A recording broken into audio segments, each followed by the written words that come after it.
دیکھیے عبادت جتنی بھی ہیں یہ سب کے سب اپنی واقعیت میں یا اپنی وجود پذیری میں محض چند حرکات ہیں۔ مثلا میں نماز پڑھتا ہوں تو نماز کس چیز کا نام ہے؟ نماز قیام کا نام ہے، نماز رکوع کا نام ہے، نماز سجدے کا نام ہے۔ یہ قیام اپنی ذات میں کھڑا ہونا ہے، لیکن عبادت کے اندر جو قیام ہوتا ہے یہ محض کھڑا ہونا نہیں ہے۔ رکوع بالعموم جھک جانے کا نام ہوتا ہے، ایک حرکت ہے، لیکن عبادت کے اندر رکوع محض جھک جانے کا نام نہیں ہے۔ تو عبادات اپنی واقعیت یا وجود پذیری میں تو محض چند حرکات ہوتی ہیں، لیکن یہ حرکات اپنے پیچھے ایک مابعد طبیعت رکھتی ہیں۔ گویا یہ سب کی سب علامات ہیں، سمبلز ہیں، ان کے پیچھے کوئی تصور، کوئی فلسفہ، کوئی حکمت، کوئی بات چھپی ہوئی ہے جس کو پورا کرنے کے لیے، اس کو ممثل کرنے کے لیے یہ حرکت سامنے آئی ہے۔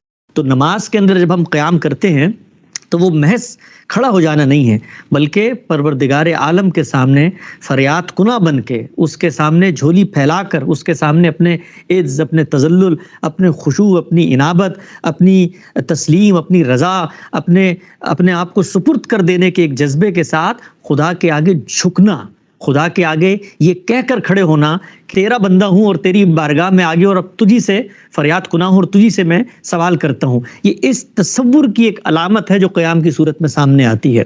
تو غرض یہ کہ عبادات جتنی بھی ہیں وہ اپنی واقعیت میں تو محض چند حرکات ہیں۔ آپ حج پہ جاتے ہیں، وہاں پر معبد کے گرد پھیرے لگاتے ہیں، یہ پھیرے لگانا ایک حرکت ہے، انسان چل رہا ہوتا ہے 7 دفعہ۔ اسی طرح سے آپ وہاں جاتے ہیں، آپ کنکر مارتے ہیں، یہ کنکر مارنا ایک حرکت ہے، لیکن یہ تمام کی تمام حرکات جب عبادات میں ڈھلتی ہیں تو یہ ایک علامت کی صورت میں سامنے آتی ہیں، اور اس علامت کے پیچھے ایک تصور، ایک فلسفہ، ایک حکمت کار فرما ہے جس کو جاننا، سمجھنا اتنا ضروری ہے کہ اس کو جانے بغیر اگر آپ کوئی کام کر رہے ہیں تو وہ کام حرکت کے علاوہ کچھ نہیں ہے۔ اس لیے کہ قیام اگر آپ نے اس شعور کے بغیر کیا ہے کہ آپ خدا کے سامنے جا رہے ہیں تو وہ محض قیام ہی ہے، اس کو عبادت نہیں قرار دیا جائے گا۔ تو دین کی جتنی عبادات ہیں وہ اپنی واقعیت میں حرکات ہیں، لیکن اپنی حقیقت کے لحاظ سے وہ علامت ہے۔ ہم یہ جانتے ہیں کہ اللہ تعالیٰ نے جب سے دنیا بنائی ہے، اس دنیا کو بنانے کے بعد خالق کی جو اسکیم ہمارے سامنے آتی ہے کہ پیغمبر کے آنے کے بعد سے قیامت کے دن تک دنیا کے اسٹیج پہ انسانوں کو ایک امتحان درپیش ہے۔ وہ امتحان کیا ہے؟ وہ امتحان یہ ہے کہ انسان کی فطرت میں خیر و شر کے جو داعیات رکھے ہوئے ہیں، ان میں سے شر کے داعیات کو شیطان انسان کو بہکا کر اپنی طرف کھینچے گا۔ تو آپ کی فطرت کے اندر جو ارادے اختیار کی صلاحیت موجود ہے وہ آپ کو آمادہ کرتی ہے کہ آپ ایک رستے کا انتخاب کریں۔ اس انتخاب میں شیطان ہے جو آپ کو شر کی طرف بلا رہا ہے، شیطان ہے جو چاہتا ہے کہ خدا کی اس اسکیم میں آپ کو نتیجے کے اعتبار سے ناکام کرے۔ خدا تعالیٰ نے شیطان کی اسی خواہش کو قرآن مجید میں حکایت کر کے بتایا ہے کہ شیطان نے یہ کہا جس وقت وہ خدا کے سامنے سر تسلیم خم کرنے سے انکار کر بیٹھا کہ فَبِمَا أَغْوَيْتَنِي، اس سبب کے باعث کہ جو آپ نے مجھے گمراہ کر دیا ہے، لَأَقْعُدَنَّ لَهُمْ صِرَاطَكَ الْمُسْتَقِيمَ، میں تیرے ان بندوں کو صراط مستقیم سے بھٹکا دوں گا۔ تو اب یہ شیطان کے ساتھ ایک عملی جنگ ہے، ایک فکری جنگ ہے، ایک نظریاتی جنگ ہے، جس جنگ میں مجھے شریک کر دیا گیا ہے۔ میں جیسے ہی اپنی شعور کی عمر کو پہنچتا ہوں، اپنے ارادے اختیار کو دنیا میں استعمال کرنا شروع کرتا ہوں، تو میرے سامنے پہلے دن یہ سوال آ جاتا ہے کہ میں نے شر کا رستہ اختیار کرنا ہے، میں نے خیر کا رستہ اختیار کرنا ہے۔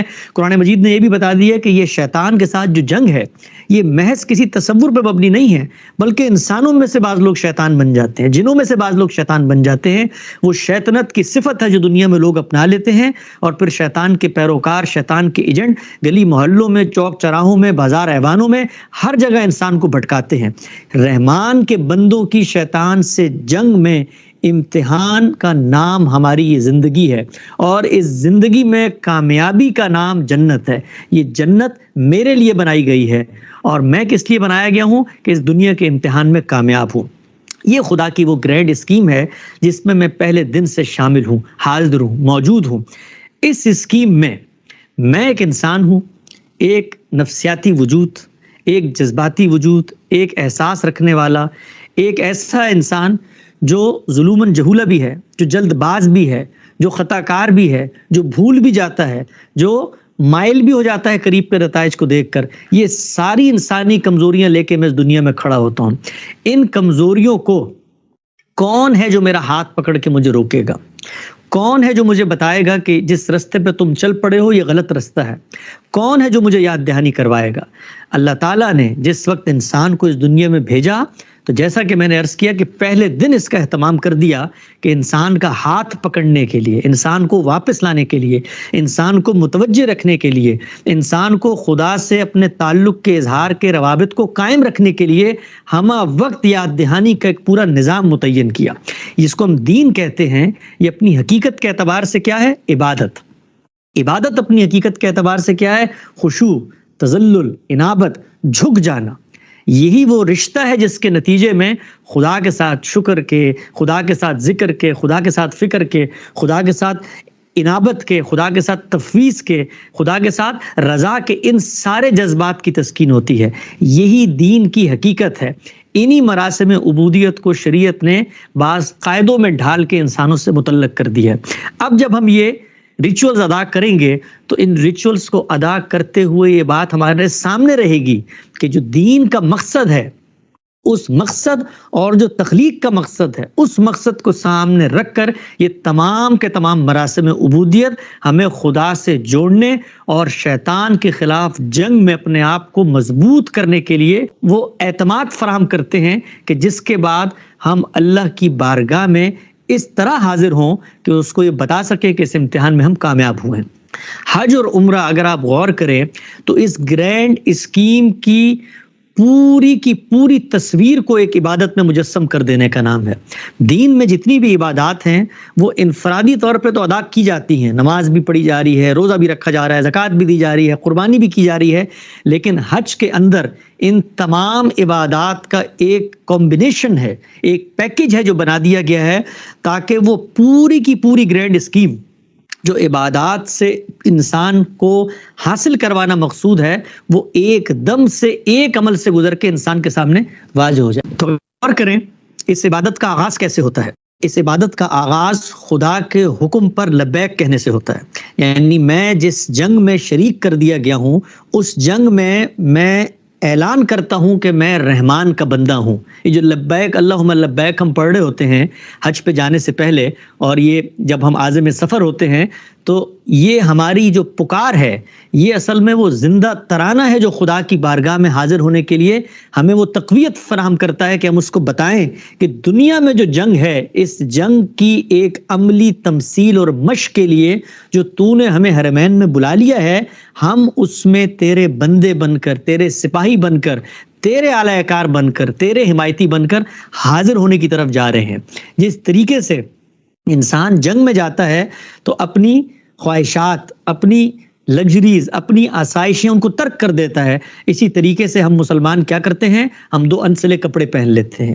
وہ 2 انسلے کپڑے پہننے کے بعد عام حالات میں اس طرح ہم خوشبو لگاتے ہیں، زیب و زینت کرتے ہیں، دین میں جائز مباح چیزیں ہیں لیکن ترک کر دیتے ہیں بالکل بے سر و پا.